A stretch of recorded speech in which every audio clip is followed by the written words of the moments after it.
अस्सलाम वालेकुम students, welcome back to the learners academy.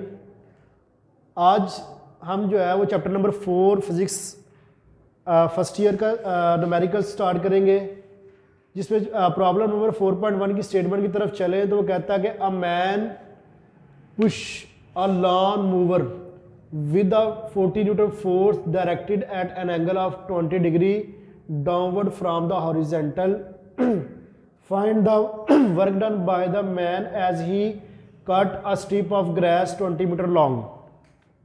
मतलब कहता है कि एक मैन जो है वो पुश कर रहा लॉन जो मूवर है, मतलब जो ग्रास काटने वाली जो आपके पास मशीन होती है, एक मशीन होती है जिसकी बात करते हैं, तो वो कहता है कि वो उसके ऊपर फोर्स लगा रहा है। किस एंगल के ऊपर फोर्स लगा रहा है? 20 डिग्री के ऊपर, ठीक है। जो उसके ऊपर फोर्स लग रही है वहाँ पे एंगल जो है वो 20 डिग्री बन रहा है डाउनवर्ड फ्रॉम द हॉरिजेंटल।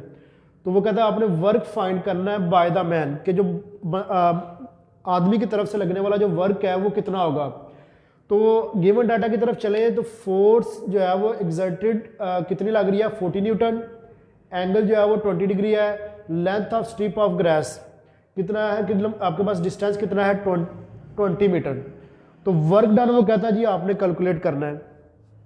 तो वर्क डन का फार्मूला आपके पास पता है कि वर्क डन हमारे पास होता है product of force and displacement. तो F dot D, F dot खत्म करेंगे तो आपके पास एफ डी कॉस थीटा आ जाएगा। अब वैल्यूज आपके पास गिवन है, आपके पास फोर्स की वैल्यू भी गिवन है, डिस्प्लेसमेंट की वैल्यू भी गिवन है, थीटा की वैल्यू भी गिवन है। तो वैल्यू पुट करें तो फोर्स की जगह पे 40, डिस्प्लेसमेंट 20, कॉस 20 डिग्री। अब कॉस 20 डिग्री जो है वो 0.9397 के बराबर होता है। अब जो है वो कैलकुलेटर से कॉस 20 करेंगे तो आपके पास ये रिजल्ट आएगा। अब 800 को इससे मल्टीप्लाई करें तो आपके पास जो रिजल्ट आता है वो आता है 751.7 जॉल। तो अब इसको साइंटिफिक नोटेशन में कन्वर्ट करना है। तो साइंटिफिक नोटेशन में कन्वर्ट करने के लिए हमें क्या करना पड़ेगा कि एक नॉन जीरो डिजिट के बाद अशारिया लगाना पड़ेगा। जब हम नॉन जीरो डिजिट के बाद अशारिया लगाएंगे तो आपके पास आ जाएगा 7.5 मल्टीप्लाई 10 की पावर 2 जॉल। तो मतलब ये इतना वर्क जो है वो करेगा एक जो बाय द मैन, मतलब कि जो आदमी की तरफ से वर्क किया गया, काम किया गया है वो ग्रास के ऊपर, तो वो आपके पास इतना होगा 7.5 मल्टीप्लाई 10 की पावर 2 जॉल। तो ये पहला न्यूमेरिकल था जिसको बड़ा छोटा सा शॉर्ट सा न्यूमेरिकल है जिसको आपने सॉल्व करना है। नेक्स्ट की तरफ चलते हैं, प्रॉब्लम नंबर 4.2, ठीक है। इसमें ये बड़ा इंपॉर्टेंट है, इसको आपने अच्छे तरीके से देखना है। रेन ड्रॉप, मतलब एक रेन ड्रॉप है वो फॉल कर रहा है, ठीक है। जो बारिश का कतरा जिसको हम कहते हैं, तो वो फॉल कर रहा है vertically at a constant speed under the influence of the force of gravity and friction. मतलब कि वर्टिकली जो है वो कांस्टेंट स्पीड के साथ फॉल कर रहा है, नीचे आ रहा है वर्टिकली। और वो किसके अंडर कर रहा है? फ्रिक्शनल फोर्स और ग्रेविटेशनल फोर्स के, ठीक है।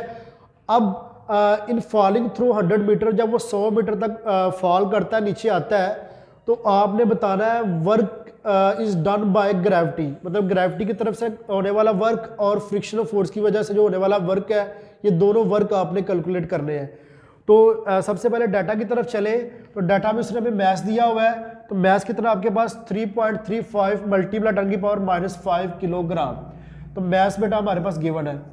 उसके बाद हाइट है, तो हाइट उसने 100 मीटर, मतलब कि 100 मीटर तक वो नीचे फॉल करेगा। तो कैलकुलेट क्या करना है? Work done by gravity, work done by friction, ठीक है। दोनों केस में हमने वर्क ही बताना है। तो एज सोल्यूशन की तरफ चले तो as we know that work done by gravity, मतलब ग्रेविटी की तरफ से जो वर्क है वो एफ डॉट डी, जब हम डॉट खत्म करते हैं तो एफ डी कॉस थीटा। अब क्योंकि ऑब्जेक्ट भी डाउनवर्ड फॉल कर रहा है, ग्रेविटी भी जो है ना वो डाउनवर्ड एक्ट कर रही है, मतलब आपको पता है कि ग्रेविटेशन फोर्स भी डाउनवर्ड एक्ट कर रही है, ज़मीन अपनी तरफ उसको खींच रही है। तो इस सूरत में एंगल जो है वो दोनों के दरमियान 0 डिग्री होगा। तो जब कॉस 0 जो है वो किसके बराबर होता है? 1 के। तो वर्क हमारे पास बराबर आ जाएगा एफ डी के। अब क्योंकि हम हाइट की बात कर रहे हैं तो इसलिए वर्क यहाँ पे हमारे पास बराबर होगा एम जी एच के। तब फोर्स जो है वेट, इसका जो वजन होगा उस ड्रॉप का, तो इसलिए यहाँ पे हम एम जी एच यूज़ करेंगे। एम की वैल्यू भी आपके पास गिवन है, जी आपके पास पहले कांस्टेंट है, एच की वैल्यू भी आपके पास गिवन है। तीनों वैल्यूज को पुट कर दें, 3.35 मल्टीप्लाई 10 की पावर -5 आपके पास मैथ्स की वैल्यू है, 9.8 आपके पास जी की वैल्यू है और 100 आपके पास जो है वो एच की वैल्यू है। तीनों को मल्टीप्लाई करेंगे तो आपके पास जो वर्क है वो आएगा 0.0328 जॉल। मतलब कि इन तीनों को मल्टीप्लाई करने से आपके पास जो वर्क का रिजल्ट आएगा वो ये आएगा। अब ये था वर्क डन बाय ग्रेविटी। दूसरी पार्ट बी में उसने हमसे पूछा हुआ है वर्क डन बाय फ्रिक्शन। तो फ्रिक्शन की वजह से जो वर्क होगा वो अब work done by friction W is equal to F dot D, work का फार्मूला वही यूज करना है आपने, W is equal to F D cos theta.